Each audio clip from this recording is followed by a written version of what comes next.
Thank you for that warm introduction, Grace. I'm really honoured to be here this evening, and I'd just firstly like to have First Nations acknowledgement in Auslan for the meeting on this land. Just have a look at this video.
Okay.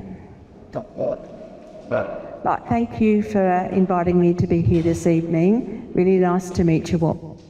So my name is Luke. This is my sign name.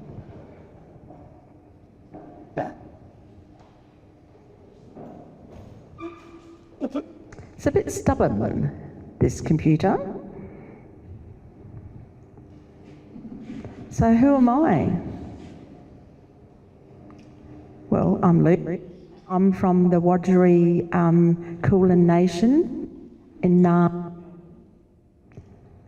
And I grew up, and I'm a strong third generation deaf person from a deaf family.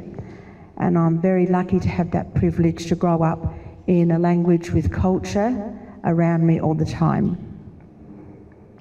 And looking at my family and their history, my grandmother loved to use watercolour, and then my father loved to draw, and now he's moved on to making models like helicopters, tanks, and I think he's got roughly 1,200 models. He's a little bit OCD. And he knows the sizes, he knows the reasons why they were used. So I like drawing, and I've done that growing up, and I love drawing. And now I found out that my niece, who's 15, loves to use watercolours. So it's sort of going down the generation. So this is when I was just about ready to head off to school.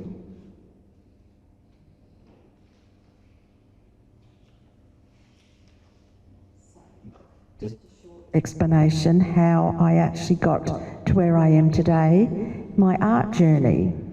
It's interesting when I look back to see how I started and the experiences that I had and that impacted on me and the awareness that I can actually pass on. And you know, the art journey, it's not just one line. You're sort of going all over the place and new challenges. Some good, some bad, some happy, some sad, but very different. Even frustration and relief and success and failure. Now, how I started was at school. At school I wasn't really interested in the system, it was a failure, and I left at year 9. My family were blue collar workers, and they thought if you had a job, that's fine, no problem. But year 9, you really need to go to year 10 to get your certificate and then move on to TAFE. So I finished year 10 at TAFE, and then I picked the art subjects and I got into an art, and I'll show you this now. In Sydney, it was in Wollongong, a small steel factory place, you know, where the mountains meet the sea, and then Sydney is probably about an hour away. So I travelled to and from TAFE. Very different from school, because you had to self-pace, organise your own yourself. You didn't have someone telling you what to do. You had to make decisions for yourself. So I was taught different genres like fine arts, drawing, painting, printmaking, photography and sculpture, touching all of those different disciplines, and finished year 10. I thought, I want more. So I thought I'd do certificate 4, so I applied for that and got in, and then I moved on to the diploma, and I really loved it. So when you enjoy something that you're doing, you really get into it. It could be music, could be writing, could be making anything. You just switch off with the world around you and focus on what you're doing. And I absolutely loved making art. And then they said to me, it's time, class is finished, and I had to put up with that and go home. And when the course finished and I got my diploma, I thought, what's next?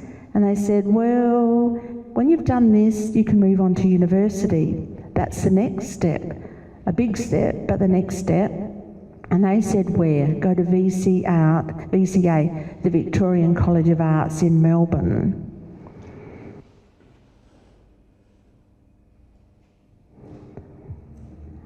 So when I first applied to go there, and that would be, say, about 20 years ago, roughly, I applied. I got my portfolio from TAFE, laid it out there, and the panel looked at it and said, okay, well, it's all quite varied, the work, the idea is quite different. You do have some skills, but you're not quite ready. I thought, what do you mean not ready? I've got it all here. And they took me out to other students' exhibition, and I went in to have a look, and I looked around and I thought, okay, I understand, I need to learn more. You know, this was really a big step up in this art world. It's not just the skills, but it's how you display your art, the theme, how you respond to things in the world as well. So I thought, okay, so 10 years later, and as you know, one door closes, another door opens. So something closed on me, so I broke my ankle, my ACL, and then I went fishing. Fishing is the best thing to think and contemplate life, because I was having a bit of an identity crisis, like what am I going to do, what do I want to do, what do I want to go to Melbourne for?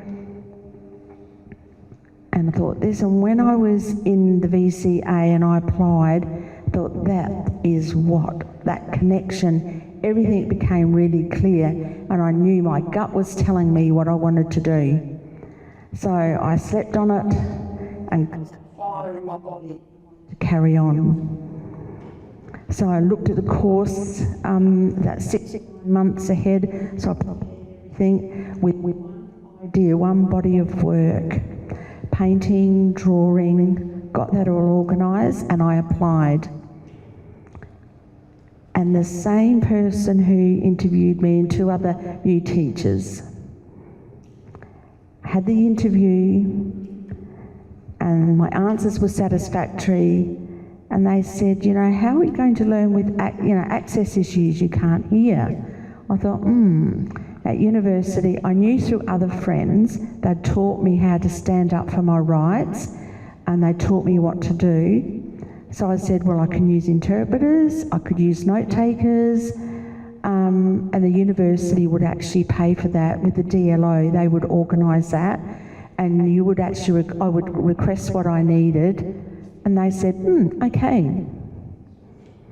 So after that, and then at Christmas, and February came, and I got into the course, and I looked, and they said, I'd applied for printmaking, I'd applied for drawing and painting and photography. Printmaking, I was a bit frustrated, and I called them. No, they said, no, don't worry.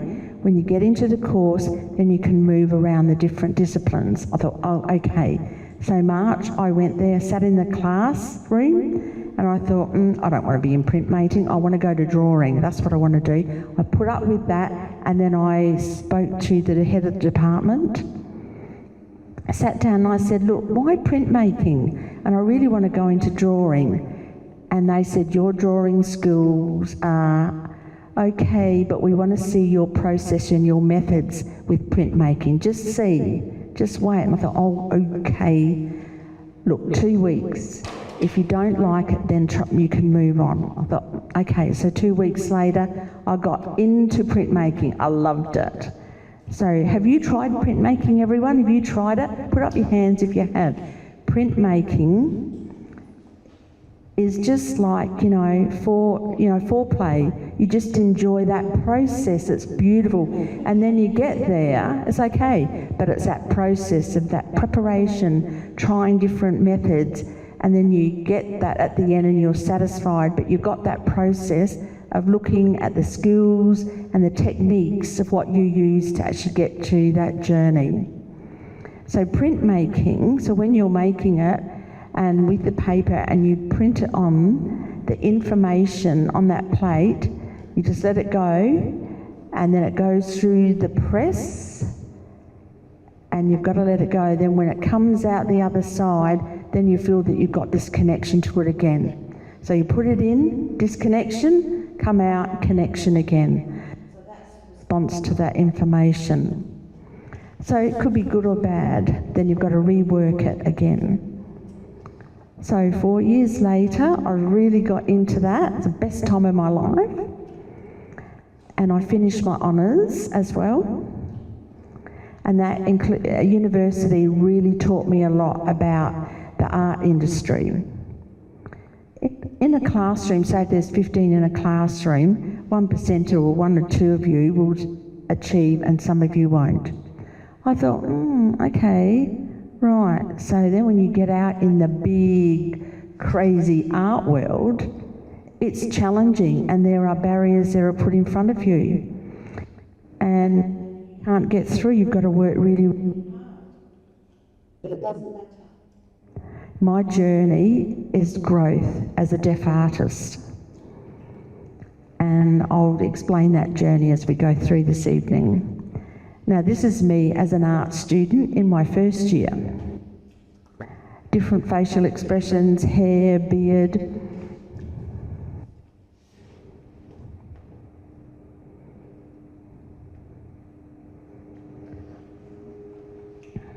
So, my artworks. After school, what were my artworks going to be? Motifs, like ideas and themes, and art materials. And I was considering my artwork and, the multidisciplinary, like it's not just painting, I actually mix with printmaking, with drawing, mix it together. That's what my method. I love the human portrait, the portraiture, and looking at the portraits and looking at people's faces and their expressions and their identity. Not worried too much about the other part of the body, but who you are. I can see it through the face. That's why I love portraiture. Facial expressions can be very varied, different shapes of faces, the moods. So expressions actually show us a lot. Art is for making, that includes dancing in collaboration and movement as well.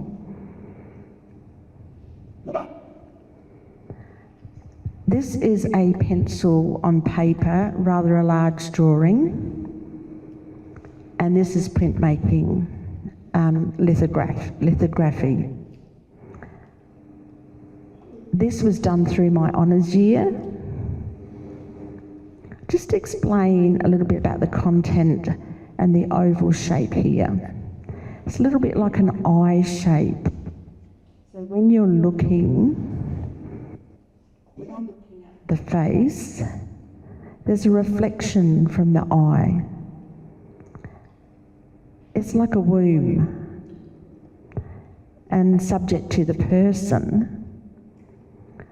So when you say, how are you feeling in that moment, and then I'll draw that and say, how are you feeling at the beginning, at the end, and then you can see the changes in the facial expressions.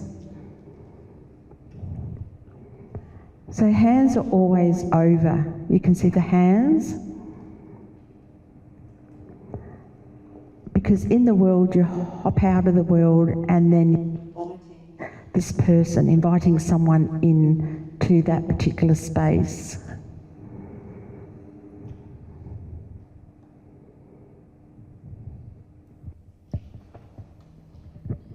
Drawing, printmaking, and then onto biro. So I love working with biro. It's a really beautiful thing. When you are drawing something and it doesn't go quite right, you can't erase it. You have to move on. The information is already on the page. And that reminds you of life. You know, you can't take back things that you've done. You just need to keep moving forward. So biro gives me a challenge. How do I put what I want and the information on the page? How can I envisage the structure, control, and maintain that strict approach to get to where I want to? And for me, it's easy. But the process is long and hard, and it's one that needs determination. And I feel really satisfied when I get to that end product. So, you know, COVID? Yeah, COVID's happened, spread, everyone went into lockdown. Melbourne, one of the worst lockdowns in the world. I think we locked down 7 times or something. So the lockdown was an impact for a lot of people, not only in Australia, but all over the world. It was an impact to every individual. That moment of time really was an impact. And what that impact was is because the system, the government, the police are really, telling you, you're doing the wrong thing, you need to stay inside, you must be quarantined. And 3, 4, 5 months of that goes by, and all of those restrictions where we're told we can't go out, we can't move, we're restricted. So for myself, I felt suffocated, and so I dropped my art for 6 months. I didn't touch it. I watched a lot of movies, I cooked, I read, I enjoyed my time. But then I was sleeping and something was moving inside me. There was some sort of urge to create art again. I always have that in the pit of my stomach. And so I started to listen to it and say, okay, like I said before, the idea is having routine and structure and a plan to go that way to get to the finished product, so about that discipline. But then I went to move on to a more intuitive and creative way of working. The sort of detailed plan is harder, but actually the intuitive way of working is scarier. It's scarier because you don't know what information I should put on the page. If I make a mark on the page and it's wrong, and I want to go back because I haven't followed a plan, well, I can't. I have to lose control. Like I was saying before, I had such control in my work, and so I wanted to make something with, different colours, different sizes, a more sort of abstract approach. And it was still scaring me doing this because I sort of forgot how to breathe sometimes when I was creating my work. I needed to learn how to breathe again. So this is some recent work of mine. Really quite big pieces. There's a little bit of control here, like you can see the framing and the shaping. So I do love shapes and controlling shapes. So I like to put my artwork into shapes and the work I have made, I think is, sort of experimental, and it's my journey in finding what I enjoy and what my process is. Like I said, process is one of my favorite things. I love the process of making art. So when I'm printmaking and I've finished a print, I go, okay, I'm on to the next. I could always go back and fix it up, or maybe I should leave it. But it's interesting. It's always a really beautiful experience that when I make something in a space, I sort of leave it and I come back and take a different perspective, and then I can see maybe that needs a little bit more work, or maybe I should move it in this space or something like that. In my internal monologue, I have quite an argument of what to do, and I really enjoy that internal discussion.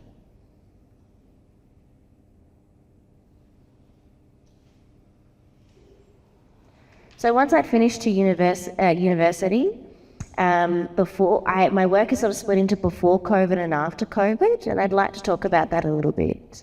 I was involved in the Next Wave project, and it was a project that emerged every 2 years.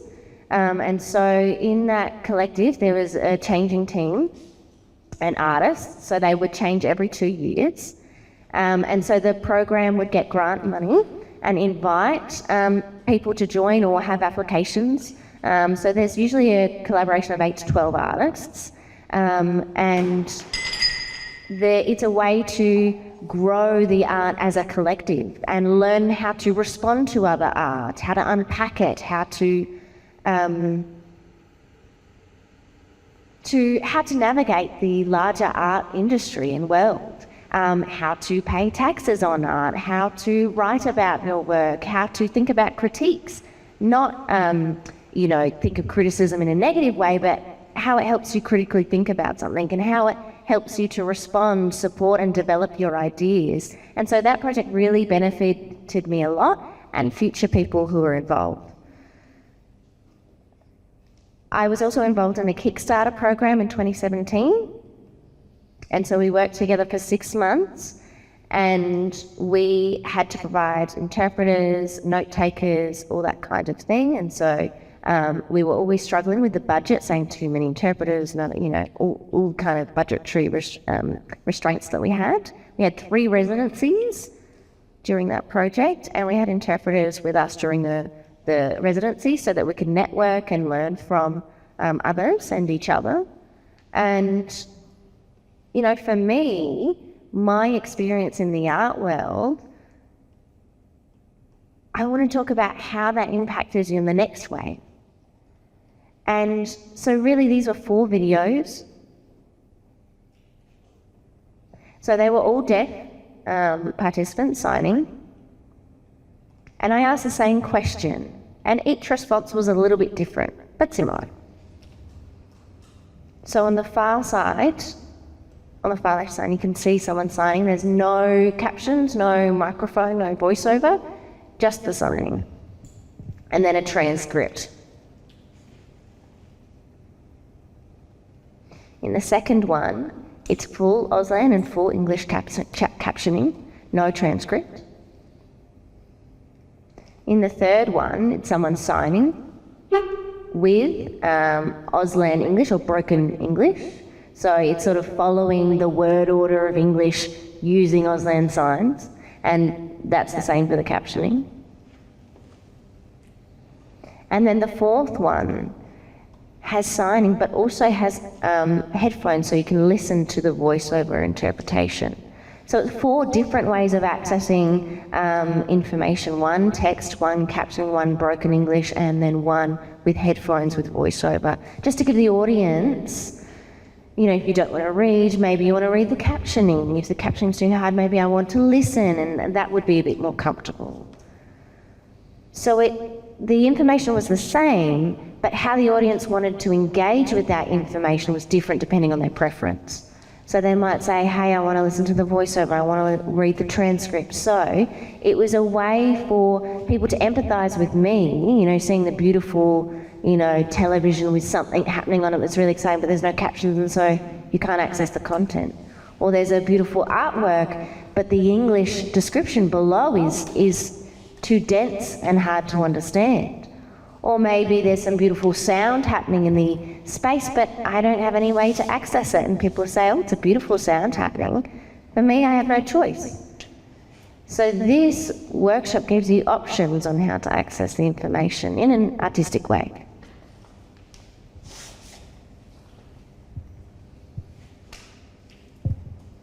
So the next wave really gave me some empowerment and, you know, let me see what I want and what my journey could be, and help me to establish a new path to lead me to where I am today.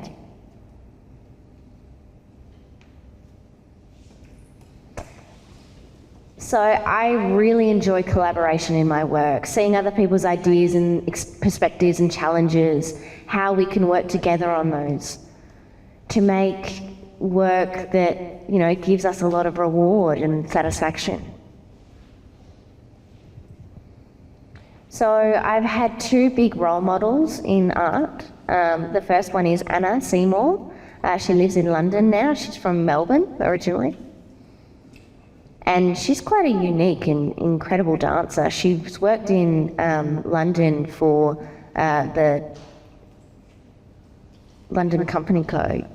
And I've actually seen her dance before in London. This is called Spin. That lower picture there, that was the... And it had a strong vibration bass and music dialogue with the audience. The picture at the top is from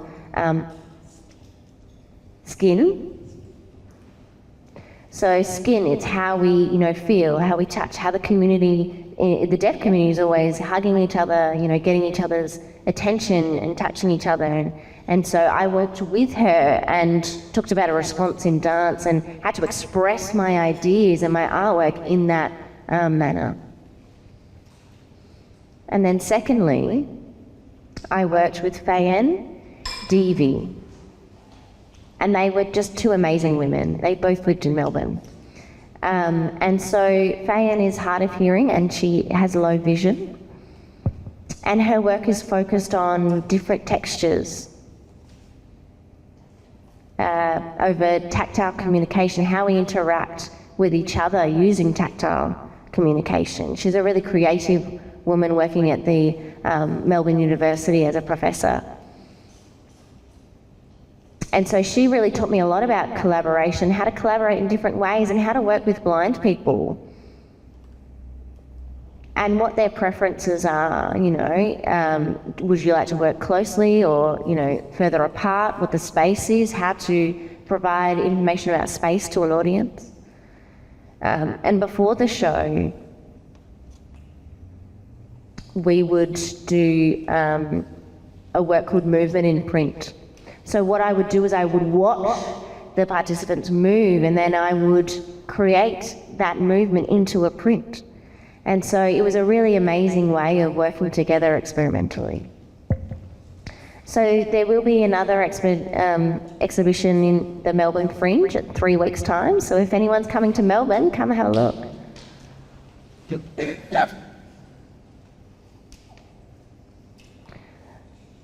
So art and collaboration on performance, I really go between both the performance and the art aspects. And this is .mpg. So Ravi, he's here today, you can see him, Lovis.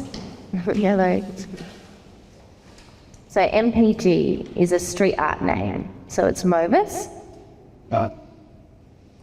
Pincus, and Gongita. So it's a three-way collaboration. So we respond to each other's work. So we have our own works and one person responds to one person's work and the other to mine or mine to theirs. And so we go in a three-way dimensional and we collaborate as a group as well. So let's have a look at some of this video work.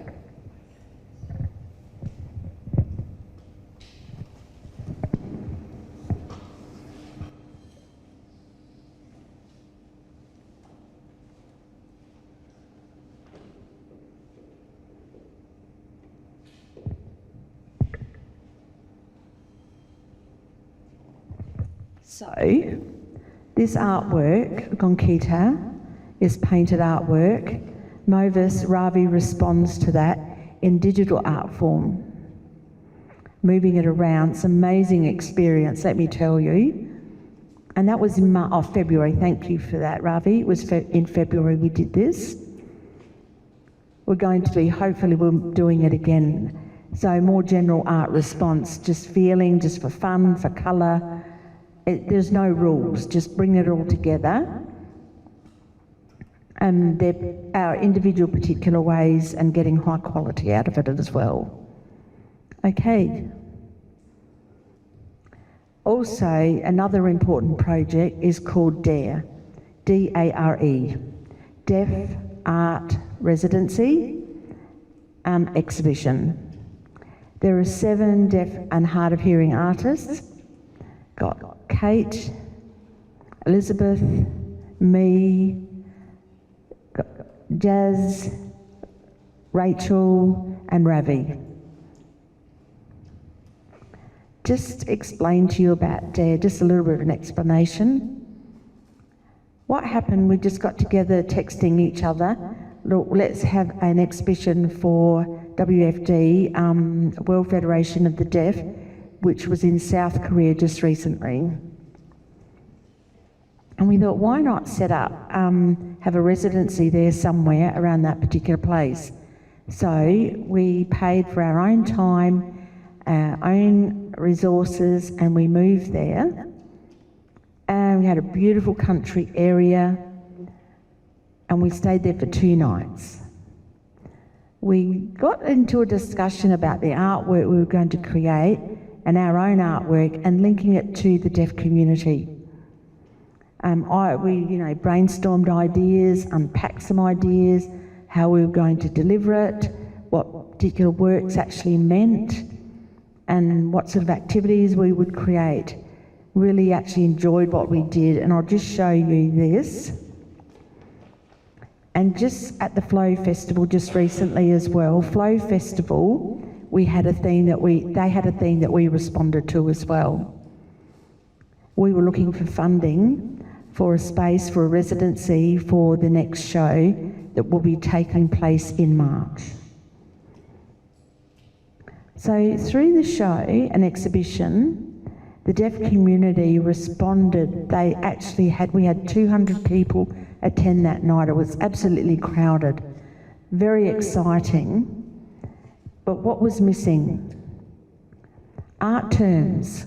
In Auslan, we don't have enough signs for the different art terms. So how are we going to create that? So we decided that we're going to create the terms in Auslan so that we can give them to the deaf community to use. And the deaf community will feel inspired, because they go to the sports, they go to poker and AGM, but like getting into an art field, it's quite inspiring. And signing and using their language to create those connections. I think it's really good, but they want more again, so we'll see what we can do in the future. So we're looking now for the next exhibition show, like satellite group. We're going to invite deaf or hard of hearing artists to participate in our residency program, and then we will work with them and teach them. We will unpack ideas, look at their work so that they can actually improve their work, so that how they present their work as well, what their theme of their work, to help create structure as well, and so that we can actually gain knowledge from each other and we can pass that knowledge on to others. Okay. Just checking the time to see how much time I've got left. So I'd like to talk about the barriers that I do face. So life's great, not really. There are barriers that we have. So we're going to talk about inclusion and participation and what the difference is, particularly for artists. So I'll just try and give you a picture. So you're flying overseas, just say you're going to go to Japan. You get to Japan and you meet a Japanese person, they can speak English, think, oh good, I'm going to fit in. So I'm going to go to this particular group and everyone's sitting around, lovely restaurant, and we've all got the same, seating facing each other at the table, eating, drinking, and we're all mixing and everyone's speaking English and you feel included. And then suddenly, everyone thinks, nah, I don't want to speak in English. I'm going to speak in Japanese now. That's what we're going to do. And I'm left thinking, well, I don't understand what you're saying now. We're at the same table, we're eating the same food, the same drink, the same lighting, but I can't participate. I'm not included anymore. So what happens? So, you go there to an art exhibition, you're having a good time, you're having a glass of wine, but you're not included. So just unpacking those terms. So, the other barriers that we can unpack, we're not being critical of people, but it's to give you an overview of what we actually have to go through. It's barriers, there's limited accessible spaces, culture that's a misunderstanding, and representation as well, and education. So just give you a little bit of awareness of what I actually have experienced within the art world as a deaf person. Just say, I've got a drink. Oh, hello, how are you? Lovely artwork, yes, and they're talking to me. I have to put my drink down, get my phone out to type a message, and they're standing there going, oh, hurry up. But then they talk to me, and I've got to put my drink down again to talk back to them and answer them. So I'll explain this. Just say we're standing there and I can hear someone talking and there's an opportunity for a grant or some work somewhere, or there's a job opportunity, and they can all talk, everyone talks about it, and you can create those links and get somewhere. But as a deaf person, you can write it down, get a text, but that opportunity, flow of opportunity goes so fast. That's fine, that's not a problem, but I'm not included. And going for an interview, for a panel or a podcast, lots and lots of amazing podcasts, but there's no transcript. So what the fuck, I'm missing out on a lot. And asking, and it becomes very tiring.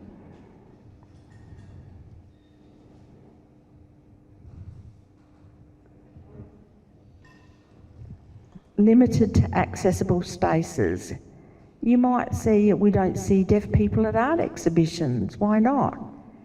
Because of the spaces for deaf people. There's not really spaces that are safe for deaf people. It's as simple as that. At the protests that you see, there's no deaf people at protests because it's not accessible.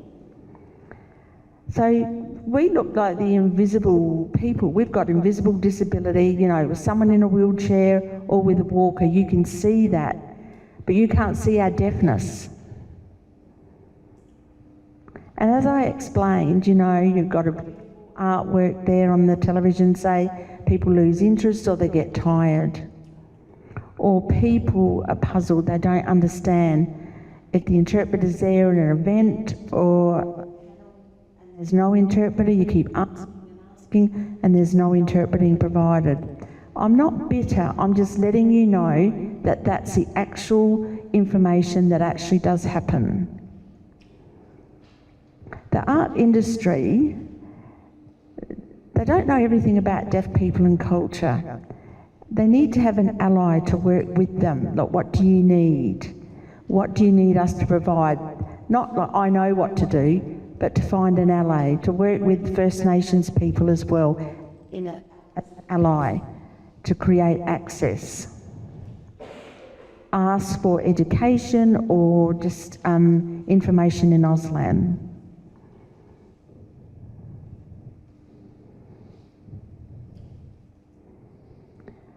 Deaf people don't really have enough funding or education for resources or programs or role modelling. there are barriers there. So deaf people do find themselves a little bit behind. Like getting access and finding the process and asking for support and developing that knowledge and skills to actually provide on. That's our responsibility and our passion and our interest.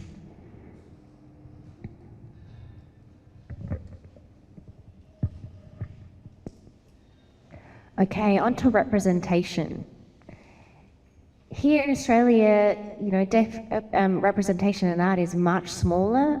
In America and Europe, there's much more representation, but here we're quite behind in that representation in the art sphere. Organisations, deaf organisations or groups are small in Australia. Australia is a big place with a small population, and the deaf community is even smaller within that population. Only about 16,000 deaf people in Australia, something like that. And so I'm really determined to have role models, to have that representation, to see that in the media, you know. So really our roles and what we're doing now is making space for the next generation. This is really perfect for the Deaf Gain exhibition. It's an example of working in collaboration and seeing art through a deaf lens. Okay, so I've talked a lot, you know, a lot of grief, so let's bring it a bit lighter. Let's talk about some exciting things that have happened. And so with art tours, if you could imagine you've got a guide, a food tour or a guide, or you've got a tour about a history of a building, and the person is speaking in their first language. Maybe if it's German, they're speaking in German and it's a German audience, so they're listening in their first language. And so they understand the culture, they understand the language, they have that shared understanding, so they don't realise that anything's different. Then I went to Pisa in Italy, the Leaning Tower of Pisa. It's beautiful, absolutely gorgeous. And so I went all the way up to the top, early morning, it was quite beautiful at the top. And then I went down and there was sort of a group of older people, retired people. And I saw there's one person at the front signing away. And I looked around and thought, oh, okay, how interesting. I thought, okay, someone's signing. And then I realised it was American Sign Language. I could pretty much understand what was being said. And I was sort of standing outside the circle a little bit, and the person signing was a little bit uncomfortable, so turned away from me. But I was persistent, kept moving so I could see them. I think they were thinking I was a nosy tourist saying, oh, look, someone's signing. But no, I wasn't. I was actually trying to watch what was being said. Once they had finished talking, and then he came over and said, what are you doing? And I said, oh, I'm deaf. And he goes, oh, right. Because there was a group of older tourists who were deaf and he was signing for them, and I was young and I was looking out there. And I said, oh, what were you doing? What were you talking about? And he was saying, oh, I was doing a sign language tour. And he explained that I want to provide that guide and that tour in their first language so they can ask questions and have that dialogue. And that was when it really impacted me. Having that transformation of language in your first language is great. Interpreters are good, they're good, but it's much more important to have that interaction with someone who's sharing your first language. And so I've done a lot of tours since 2017. I'll show you a few.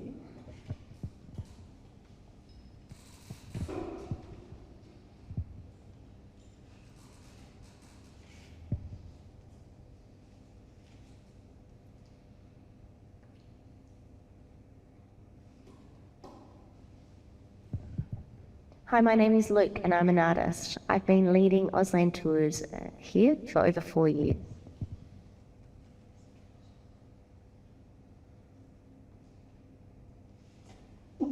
So just a short video there.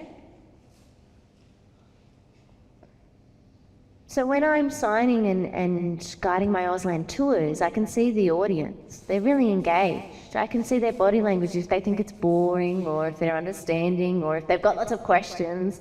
I can really have that dialogue and give those question and answers in their own languages. And I can change my register depending on if it's adults or children or whoever the audience is.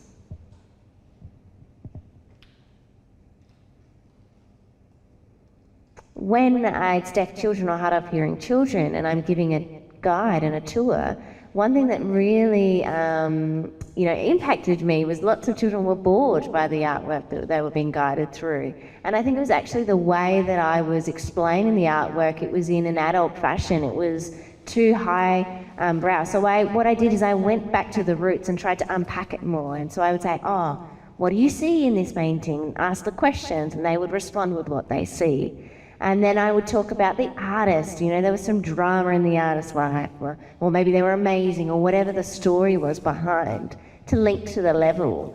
And then go back to the piece of work and then talk about what colours have they used, can you see how they might have made it? And have that really interactive dialogue in my Auslan tours with children. And then we go into the art workshop and we start creating. And it's a way of them to get that information in their own language. And so I've been working in the education area for a long time, not at the moment, but in schools around the place. And so just like myself, I could see, children go to school, they're in school from 9 to 3, Monday to Friday, and they taught maths, English, science, history, sport over and over and over again. They might have a little bit of 40-minute subject of art. That's it. Or nothing. And I understand why the government system, they're talking about STEM and how that needs to be encouraged, and that's what we need to teach, and because of the system, etc., etc. But it's not allowing children to express their creative mind. When you're teaching children how to imagine and think creatively, the skills that they're gaining helps them to write better, to work better in other areas. But anyway, going back to the tour, encouraging the children slowly, it took time. And I've really enjoyed it over the years and, have done it multiple times since then.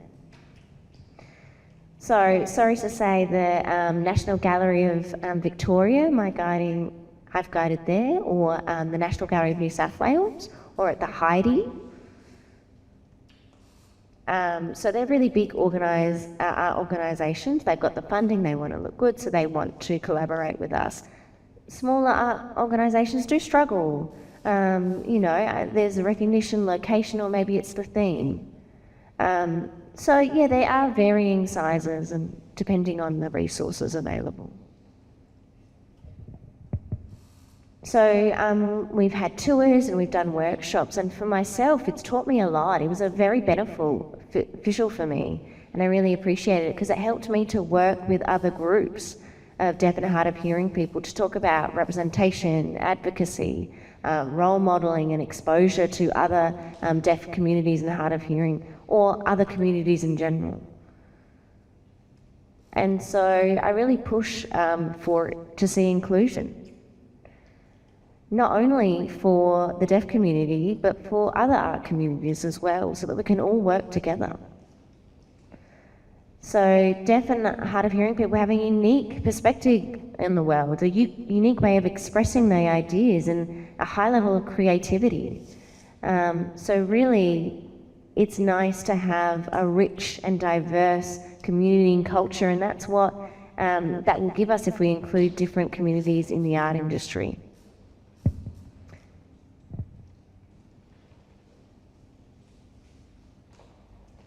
So I've done tours like the famous artist, Chinese man named Ai Weiwei.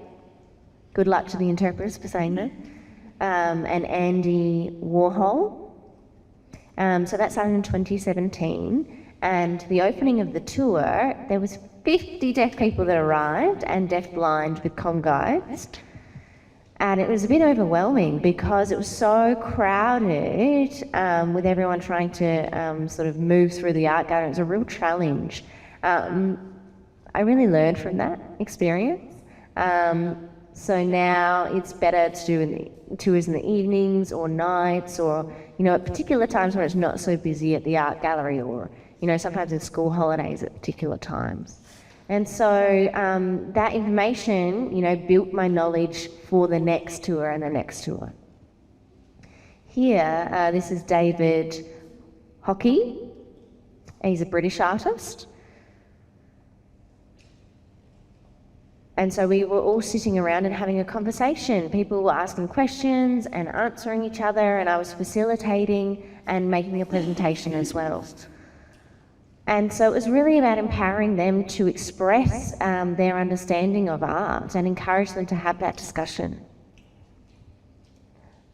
So at the end of my presentation, I'm really glad that you came here to see my presentation. We know that the Deaf Gain exhibition is here this week. It's such a wonderful opportunity for you to go to the Carrie Packer Gallery. It's a really beautiful location for art. And it's really a good opportunity for you to see artists' work, deaf artists' work, and seeing what their expressions are. So there will be a presentation and a panel discussion on this Saturday at Deaf Gain. Before I finish, I want to thank Deaf Gain, I want to thank Ace Gallery, I want to thank Guildhouse and the Lion Arts Centre as well. Thank you also to the interpreters for today, for their determination. And my name is Luke. Thank you for meeting me here tonight, and good night. Okay, thank you. We'll have a question and answer now for anyone to ask me any questions that make you feel nervous. Okay, and Ravi, good reminder, thank you. If you're deaf, please come up to the front to ask your question. If you're hearing, then the interpreter will come up to the front.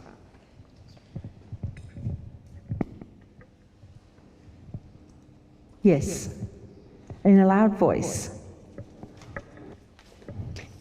So you had a before COVID and after COVID massive change. Do you think there's another big change coming for your art practice, or will you continue on your art instruction, painting work? Good question. Well, who knows where the journey will and how it will unfold. I'm open-minded though. You know, if I find something that takes my interest in and sort of get addicted to and explore, you know, time and money, there's issues there, that's fine, but issues there. But I'm open-minded to see what actually happens. Maybe more collaboration, working together in a group. This year we've got 9 group exhibitions, DARE and MPG, so there's quite a few, so maybe I'd like to have an individual exhibition myself one day. Thank you for that lovely question. Next question. Yes, out the front, thank you. Oh, I got up, that's okay.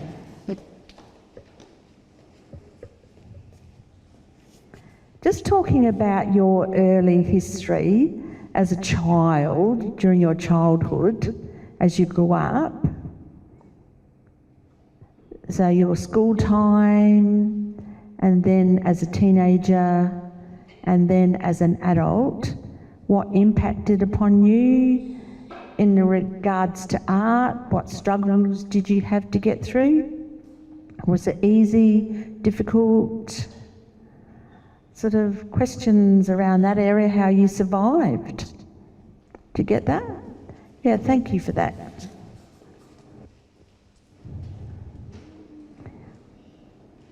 Oh, that's a good question, thank you for that. Looking at my different stages of ages, so I've been through the different stages when I was younger, drawing different sort of things, drawing cars, houses, and then look, stop drawing, look at church, we're going to church, oh, drawing, no, stop, look at what's happening in church. That was my first barrier actually, being told, no, you've got to look at church. Have you been to church yourself? You know, you get tired and want to go to sleep, whereas if you're actually drawing, you've got something to keep you interested and then get through it quickly. So that was one barrier. And then drawing and then being taught like the history of particular people that I didn't know. That was another barrier for me. You know, reading about people with the internet arrived and then finding out bits and pieces of information, that was interesting as well. Then moving on to TAFE, that was a good time at TAFE. University was great, but there were barriers because of networking. Been unable to, age, to do with age, maybe to do with time or interest as well. At that time, you know, making sound art, vibrations, you know, okay, well, I wanted to give some feedback, but I didn't have the funds to actually be able to do that, to make it. So that was a barrier for me. So there were barriers, but, you know,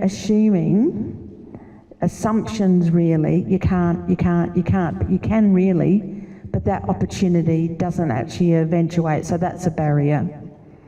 But there are lots of benefits as well that are amazingly that have happened, so yeah. So those experiences made what I am today. Thank you. Next question.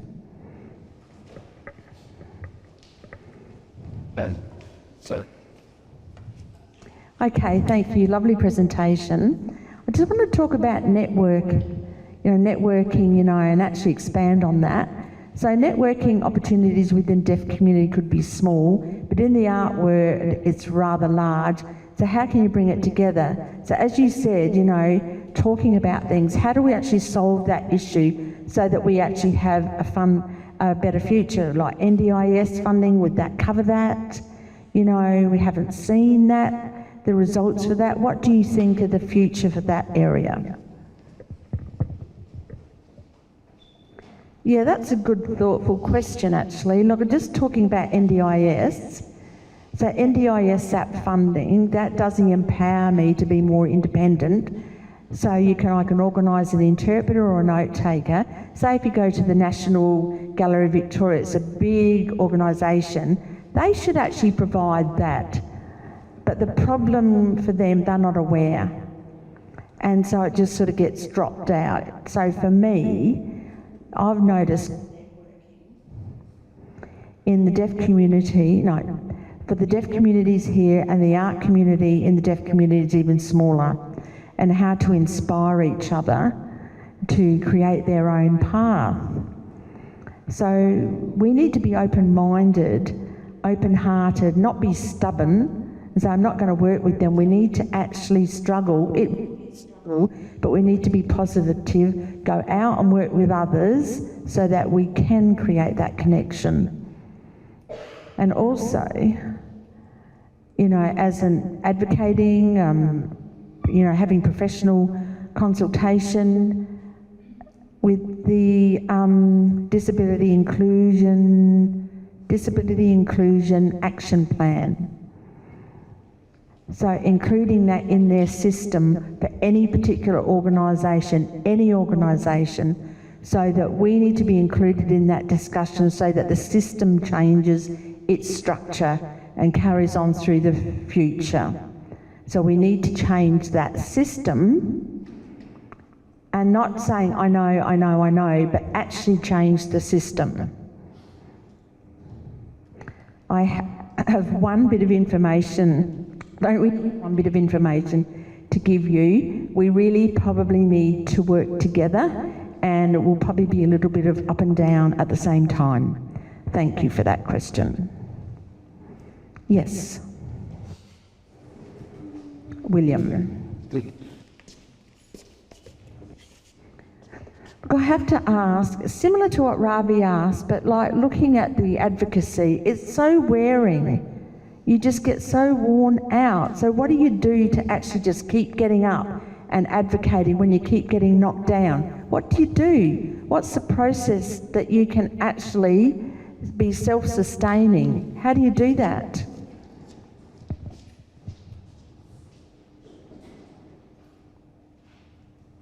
Sometimes it can be tiring and disappointing when you get those rejections. You talk to your peer group about that. Get that out in the open and talk about it. But it's really important for me to continue to make art.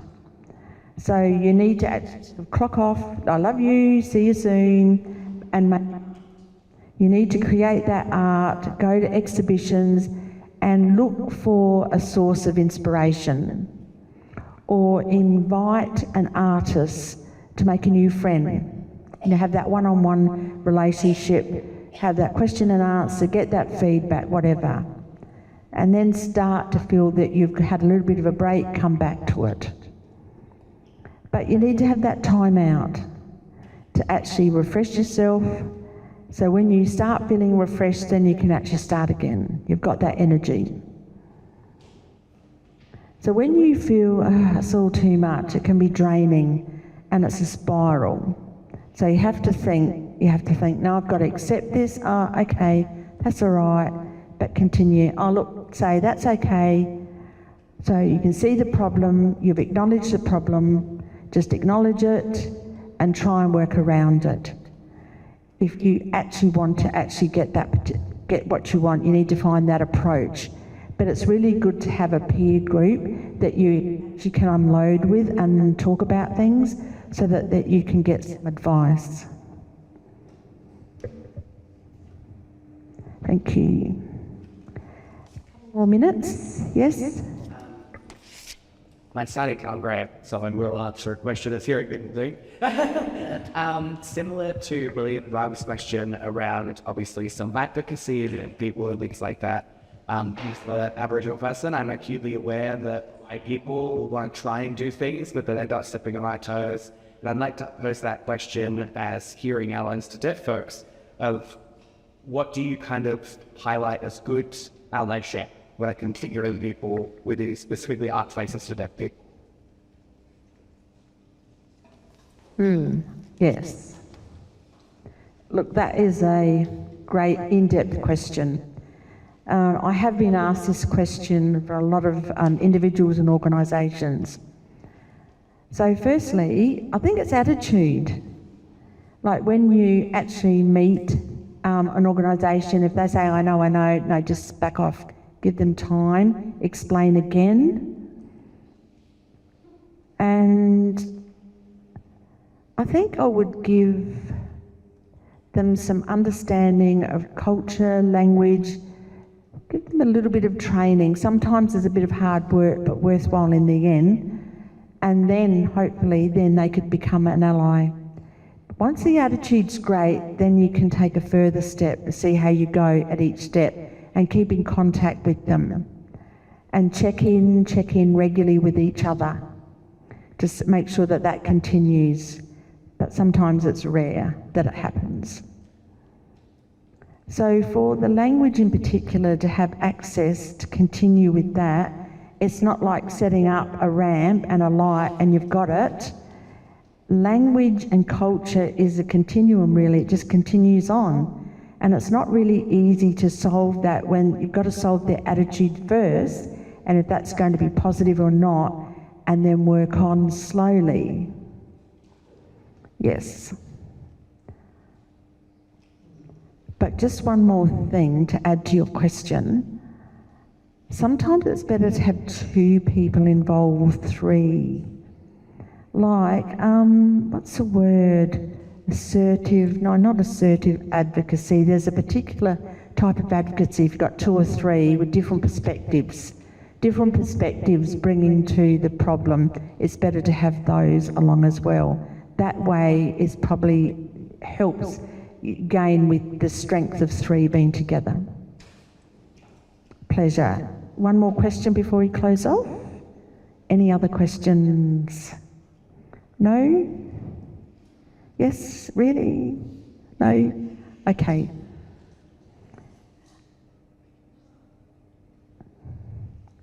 Okay, look, thank you everyone for having me here this evening, and thank you for the 2 interviews.